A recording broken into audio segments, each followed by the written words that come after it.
নমস্কার বন্ধুরা, আজ আমি আপনাদেরকে একটি ফেস আর্ট তৈরি করে দেখাবো স্টেপ বাই স্টেপ। তার জন্যই প্রথমে নিয়ে নিয়েছি মাটি, তৈরি করা মাটি। এই মাটিটাকে আমি একটু চ্যাপ্টা করে নিলাম। তারপর নিয়ে নিলাম একটা স্টিলের ঘটি। এই ঘটিটার ওপর ওই চ্যাপ্টা করা মাটিটাকে ভালো করে বসিয়ে নেব এবং ওভাল করে নেব। তারপর সমস্ত জায়গাটাকে প্লেন করে দেব। আঙুলের সাহায্যে ভালো করে দেখে নেব কোথায় কোথায় উঁচু নিচু আছে, সেসব জায়গায় আবার মাটি অ্যাড করে দিলাম।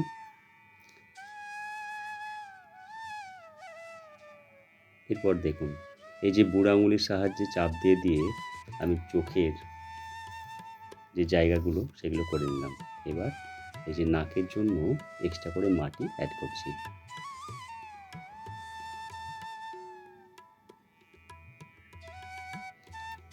এইভাবে আস্তে আস্তে আঙুল দিয়ে চাপ দিতে দিতে পুরো নাক এবং চোখের অবয়বটা তৈরি করে নেব। এমনভাবে তৈরি করব, দেখে নেব দুটো সাইডই যেন ঠিকঠাক থাকে। যে কোনো মূর্তির নাক অর্থাৎ নাকের শেপটা যদি একটু ছুচালো হয়, টিকালো হয়, তাহলে অবশ্যই সেই মূর্তিটাকে দেখতে আমরা বেশি পছন্দ করি। তো আমি সেইভাবেই তৈরি করার চেষ্টা করছি। দেখুন, টোটাল কাজটা আমি আঙুলের সাহায্যেই করব, পরে আমি এক্সট্রা টুলস ব্যবহার করব। আস্তে আস্তে দুটো সাইড অর্থাৎ চোখের নিচে গালটা একটু উঁচু মতো থাকে, সেই শেপটা বানিয়ে নিচ্ছি।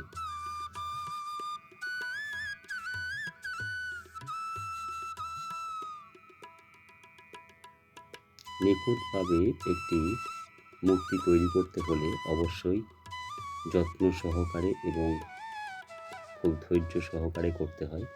এবার আমি থুতনিটা করে নিচ্ছি, অর্থাৎ এটাকে গলার সাথে আলাদা করার জন্য একটু উঁচু করতে হবে, তাই এখানে মাটি অ্যাড করলাম।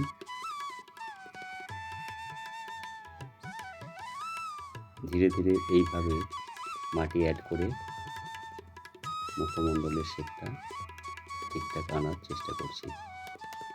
আপনারা দেখলেই বুঝতে পারবেন। স্টেপ বাই স্টেপ আমি টোটাল ভিডিওটা আপনাদের সাথে শেয়ার করছি।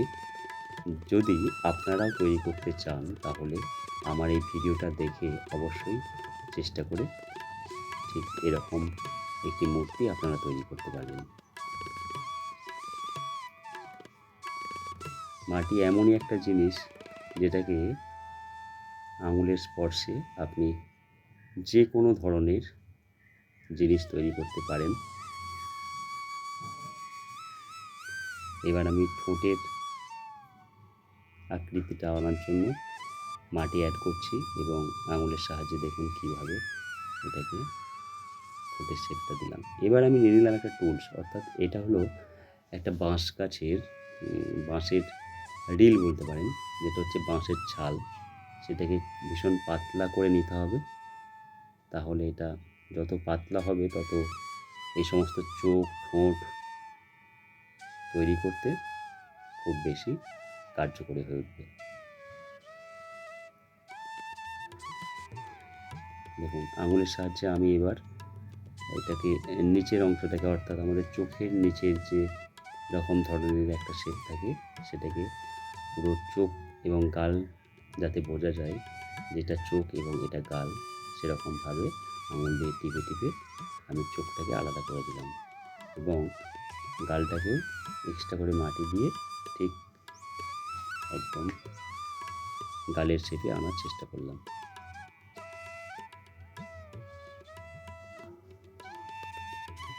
মাটিটা যদি খুব ভালো হয়, তাহলে এসব মূর্তি তৈরি করতে কোনো রকমভাবেই কোনো অসুবিধে হয় না।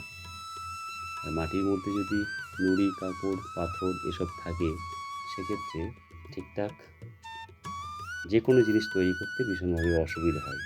তো এই মাটি তৈরি করার ভিডিও যদি আপনারা দেখতে চান, তাহলে অবশ্যই কমেন্ট করে জানাবেন যে কীভাবে মাটি তৈরি করতে হয়।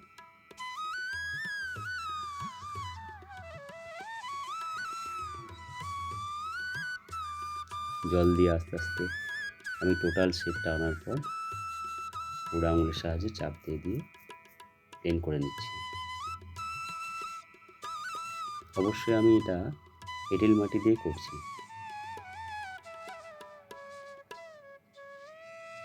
দেখুন কত সুন্দর একটা মুখমণ্ডলের শেপ চলে এলো। এই মুখমণ্ডলটাকে আমি অবশ্যই চোখ বন্ধ রাখা অবস্থায় তৈরি করব, তাই এরকম চোখ তৈরি করলাম। এবার ছুঁচ দিয়ে আমি দুটো ঠোঁটের মাঝের অংশটা এইভাবে আলাদা করছি। আমার কাছে মূর্তি তৈরি করার যে সমস্ত টুলসের প্রয়োজন, স্টিল কিংবা অন্যান্য ধাতু দিয়ে তৈরি, সেগুলো আমার কাছে নেই, তাই আমি এই সমস্ত হাতের কাছে পাওয়া আসবাবপত্র দিয়ে এগুলোকে তৈরি করার চেষ্টা করছি এবং সেটাই করি। অবশ্য একটা প্লাস্টিকের টুলস আমি কিনেছিলাম, সেটাও মোটামুটি কার্যকরী, সেটাকেও আমি ব্যবহার করি মাঝে মধ্যে।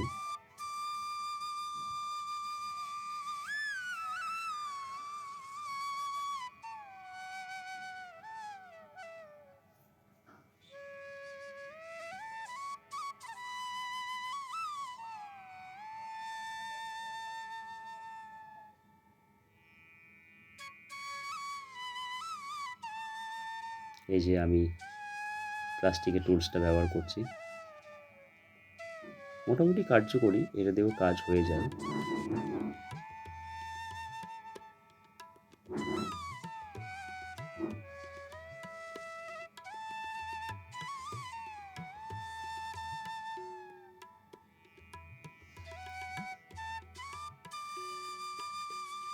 মাটিটা মোটামুটি নরম অবস্থায় থাকলে কাজটা করতে সুবিধা হয় এবং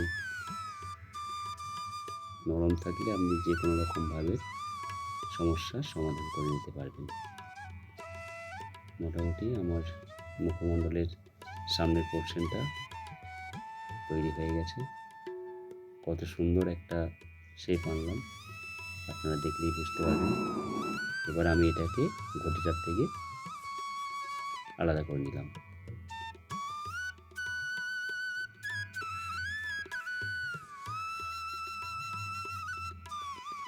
ঘটিটা দিয়ে তৈরি করলাম কারণ এটাকে আমি একটা তৈরি করছি ফেস আর্ট, যেটাকে আমরা ফুলদানি হিসেবে ব্যবহার করতে পারবো, ওয়াল হ্যাঙ্গিং হিসেবে ব্যবহার করতে পারবো। তাই ঘটিটা দিয়ে করলে ভেতরের অংশটা বেশ ফাঁপা থাকে এবং ফাঁকা থাকে, সেটার জন্য। হ্যাঁ, এবার এই একটা কাদার টো তৈরি করে এটার মধ্যে এই মুখমণ্ডলটাকে বসিয়ে দেবো। তার জন্য এই সাইডগুলো জল দিয়ে দিলাম এবং নখ দিয়ে একটু খোঁচা খোঁচা করে নিলাম। দুটোকে একসাথে চেটাতে সুবিধা হবে, তাই আস্তে আস্তে ছিটিয়ে দিলাম।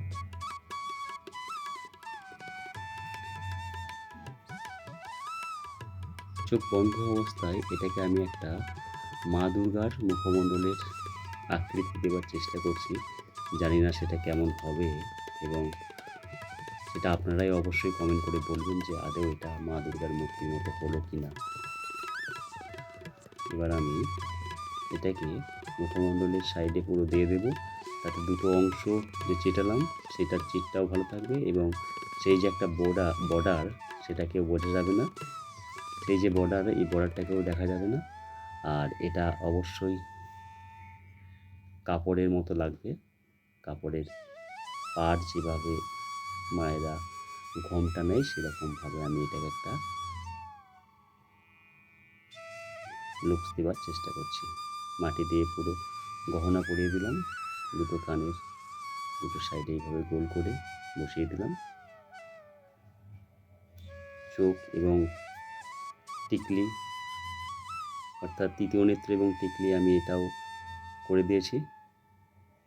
সম্পূর্ণ ভিডিওটা আপনাদের সাথে শেয়ার করতে গেলে অনেকটাই বড় হয়ে যাবে, এটা যেহেতু একই প্রসেস তাই আমি এটা আর আপনাদেরকে দেখাইনি।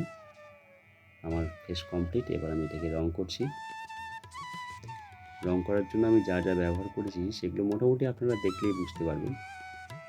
এটাকে আমি গোল্ডেন স্প্রে দিচ্ছি, কারণ এই ফেসটা পুরো গোল্ডেন করার চেষ্টা করব এবং তার উপরে এই যে ইয়েলো অ্যাক্রিলিকের ফেব্রিক কালার এবং ব্রাশ দিয়ে আমি এইভাবে ফোটা ফোটা ফোটা ফোটা যে ব্রাশ কালার বলা হয় সেটা করে দিলাম, তাতে জিনিসটা আরও ইউনিক লাগবে। এই ব্রাশ কালারটা করার জন্য আমি অনেকগুলো কালার ইউজ করেছি। এবার এই ঠোঁটের পোর্শনটাকে একটু হাইলাইট করে দিলাম, এবং ঠোঁট এবং চোখ,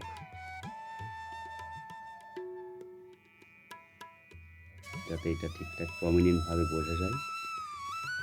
আমার কাজ কমপ্লিট। আমার আজকের কাজটি আপনাদের কেমন লাগলো অবশ্যই কমেন্ট করে জানাবেন।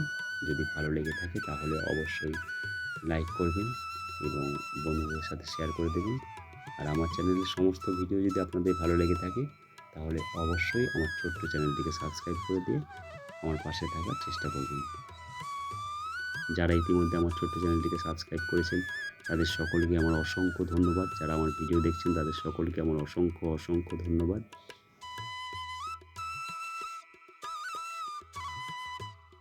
এইভাবেই আমার পাশে থাকুন এবং আমাকে সাপোর্ট করুন।